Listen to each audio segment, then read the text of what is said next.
Hello students, मैं विशाल गुप्ता आपका teacher. आज मैं आपको सब्जेक्ट इंडियन इकोनॉमी के chapter number 1 Indian economy on the eve of independence के पार्ट 2 को कराने जा रहा हूं। इससे पहले कि मैं आप ये वीडियो स्टार्ट करूं, मैं इसको आपको बताना चाहता हूं कि आप अगर मेरे साथ ऑनलाइन क्लासेस के लिए ज्वाइन करना चाहते हैं तो आप वीडियो में दी गई डिस्क्रिप्शन को आप ज़रूर पढ़ें। आप मेरे चैनल को सब्सक्राइब ज़रूर करें और शेयर और लाइक डेफिनेटली करें। तो चलिए अब हम स्टार्ट करते हैं, चैप्टर को आगे कंटिन्यू करते हैं। अब इसमें मैं टॉपिक डिस्कस करूंगा आपके साथ industrial sector on the eve of independence.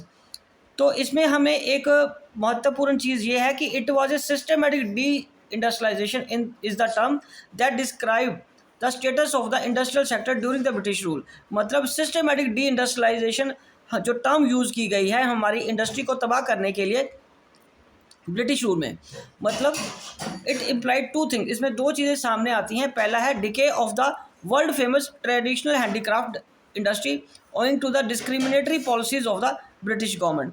मतलब हमारा जो ट्रेडिशनल हैंडीक्राफ्ट इंडस्ट्री था, जो हाथ से बनाने वाला कारीगरों का सामान था, उसको डिस्क्रिमिनेटरी पॉलिसीज़ की वजह से, अंग्रेज़ों की डिस्क्रिमिनेटरी पॉलिसीज़ की वजह से ख़त्म होना पड़ा। वो सारी दुनिया में मशहूर था, फेमस था और इंडियन आर्टिस्ट उससे पैसा बहुत ज़्यादा अर्न करते थे और उसको उन्होंने ख़त्म कर दिया। दूसरा, bleak growth of industry, modern industry owing to the lack of investment opportunities. हमारे देश में इंडस्ट्रीज़ को डेवलप तो नहीं किया गया और सरकार ने, जो ब्रिटिश गवर्नमेंट थी, उसने इस पर ध्यान भी नहीं दिया।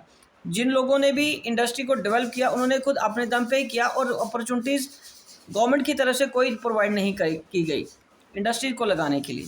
तीसरा, capital good industry was almost not existence. Capital good industry पूरी तरह इस्टेब्लिश नहीं हुई थी और वो नामात्र ही थी। चौथा पॉइंट है इसका, no support from government to establish industry. Government की तरफ से कभी भी कोई सपोर्ट नहीं मिली इस तरीके की इंडस्ट्री को लगाने के लिए। उसके बाद है fifth point, some industries were establish by the private entrepreneur by Tata and Birla. कुछ इंडस्ट्रीज़ को इस्टेब्लिश किया गया प्राइवेट एंटरप्रेन्योर जैसे टाटा और बिरला द्वारा। उसके अलावा सरकार की तरफ से कोई स्पेशल इंसेंटिव नहीं दिया गया इंडस्ट्रीज़ को इस्टेब्लिश करने के लिए।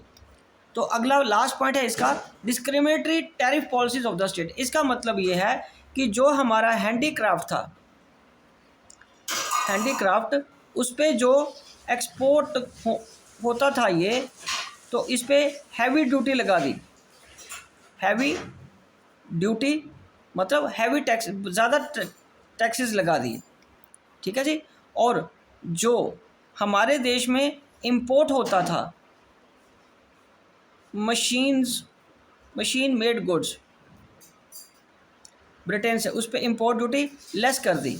तो ये सामान कॉस्टली हो गया, बाहर वाला फिर कोई देश हमसे ये ख़रीदना नहीं चाह रहा था और ये सामान हमारे देश में चीपर हो गया और हमारे देश में हमारा सामान ही फिर वो महंगा होकर बिकता जा रहा था। और दूसरे देश का सामान, जो जैसे कि इंग्लैंड का सामान, जब हमारे देश में आ रहा था उस पर टैक्स कम था तो वो हमारे देश में वो सस्ता मिल रहा था। इस तरीके से ये डिस्क्रिमिनेशन किया गया, मतलब भेदभाव वाला टैक्स रेट रखा गया ताकि हमारा सामान ना तो हमारे देश में बिक सके, ना बाहर उसको एक्सपोर्ट किसी और कंट्री के साथ किया जा सके, ताकि वो पूरी तरह हमारे व्यापार को कंट्रोल कर सके, एक्सपोर्ट भी और विद इन इंडिया भी। ठीक है स्टूडेंट्स, ये था इंडस्ट्रियल सेक्टर का क्या सिचुएशन था उस वक्त आज़ादी के पहले। अब हम आगे डिस्कस करेंगे foreign trade under the British rule. मतलब फॉरेन ट्रेड कैसा था। Before British rule India was well known exporter of finish goods. India एक बहुत जाना माना नाम था, कंट्री थी जहाँ से हम फिनिश गुड्स एक्सपोर्ट करते थे, such as fine cotton, silk, textile, iron goods, wooden goods, ivory work and precious stones. ये सारी चीज़ें हम एक्सपोर्ट करते थे। बट सरकार की discriminatory policy of trade and tariff pursued by British government, जिस वजह से इंडिया अब एक सिर्फ net exporter of raw material बन के रह गया था and importer of finish goods. ठीक है जी। वो कैसे, इंडिया का जो एक्सपोर्ट था वो सिर्फ ब्रिटेन को ही होता था और इंडिया से जो में सामान जो आता था वो ब्रिटेन से ही आता था। ठीक है जी। तो हम यहाँ से इंग्लैंड को क्या बेचते थे, ब्रिटेन का दूसरा नाम इंग्लैंड भी है, तो हम ब्रिटेन को या इंग्लैंड को क्या बेचते थे, रॉ सिल्क, कॉटन, वूल, जूट, इंडिको, शुगर। ठीक है जी। और उनकी कंट्री से हमारे देश में हम यहाँ से क्या आता था, वहाँ से cotton, silk, woollen cloth from Britain only. तो ये सामान हम उनकी कंट्री में बेचते थे रॉ मटेरियल के फॉर्म में, और ये हमारे देश में आके सामान बिकता था। ठीक है जी। और हमारा सारा इंटरनेशनल ट्रेड सिर्फ ब्रिटेन के साथ ही रह गया था। So Britain control are foreign trade, India's foreign trade has restricted to Britain only.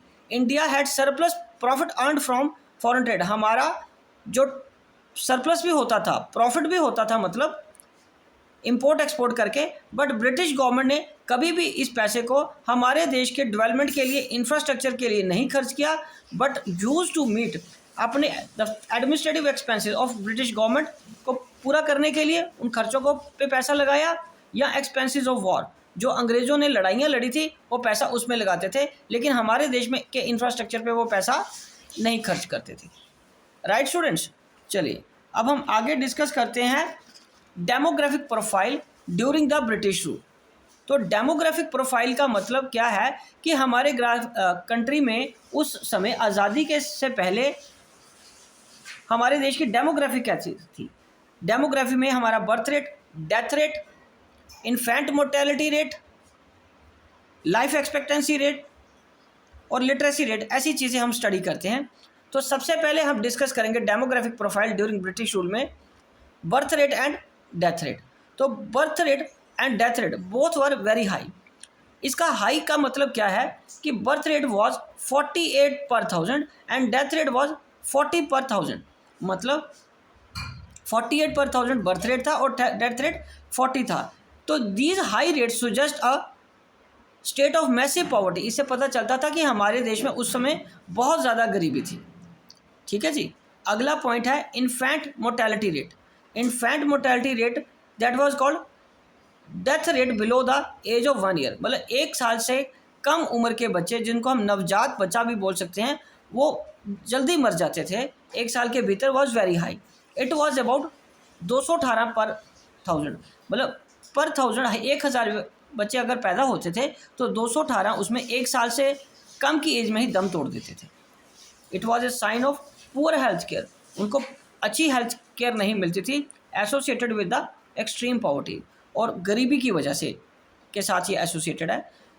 और अगला लाइफ एक्सपेक्टेंसी। लाइफ एक्सपेक्टेंसी का मतलब है कि एक उनकी एज कितनी होती है, वॉज लो एज 32 ईयर्स। उनकी एज 32 साल तक होती थी। आम आदमी या एवरेज या कॉमन इंडियन की बात करें तो उस समय 32 ईयर में एक व्यक्ति की डेथ हो जाती थी on an average, which reflects lack of health care facilities. जो ये शो करती हैं हेल्थ केयर फैसिलिटीज़ की कमी थी, लैक ऑफ अवेयरनेस, और उनमें कमी भी थी, इस अवेयरनेस की भी कमी थी, और ना ही उनके पास वो इतने संसाधन थे या पैसा था कि वो उन बीमारियों का इलाज करवा पाते। ठीक है जी। इस वजह से वो लोग जल्दी बीमारियों का शिकार हो जाते थे, और बीमारियों का इलाज नहीं करवा पाने की वजह से जल्दी मृत्यु हो जाती थी। उसके बाद अब हम डिस्कस करेंगे लिटरेसी रेट। सो लिटरेसी रेट का मतलब, यहाँ लिटरेसी को हम कैसे डिफाइन करते हैं, those who can read and right. जो पढ़ सकते हैं और लिख सकता है व्यक्ति, उसको हम लिटरेट बोलते हैं। उस वक्त ओनली 16%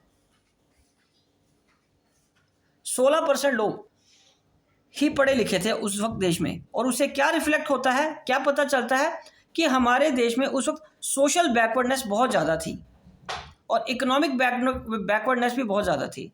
सोसाइटी में व्यक्तियों को कितना शिक्षित होना चाहिए और उसके क्या फ़ायदे होते हैं शिक्षा के, वो लोगों को नहीं पता था, और ना ही उनके पास इतने पैसे थे, संसाधन थे कि वो पढ़ाई पे वो खर्च कर सके।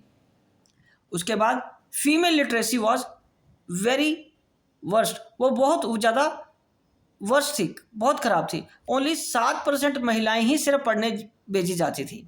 और इससे एक चीज़ ये भी पता चलती है कि दिस इंडिकेट जेंडर बाइस इन द सोसाइटी। ये जेंडर बाइस दर्शाता है कि महिलाओं के साथ उनको लड़कों के बराबर का मुकाबला या बराबर का हक अधिकार नहीं मिलता था।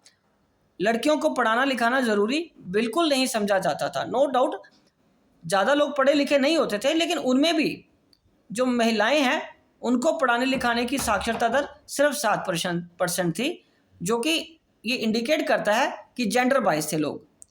लड़कियों को पढ़ाना ज़रूरी बिल्कुल नहीं समझा जाता था। तो ठीक है स्टूडेंट्स, इसी के साथ मैं ये टॉपिक को कंप्लीट करता हूँ। हम नेक्स्ट वीडियो में बाकी इसके टॉपिक करेंगे और चैप्टर को कंप्लीट कर देंगे। Thank you.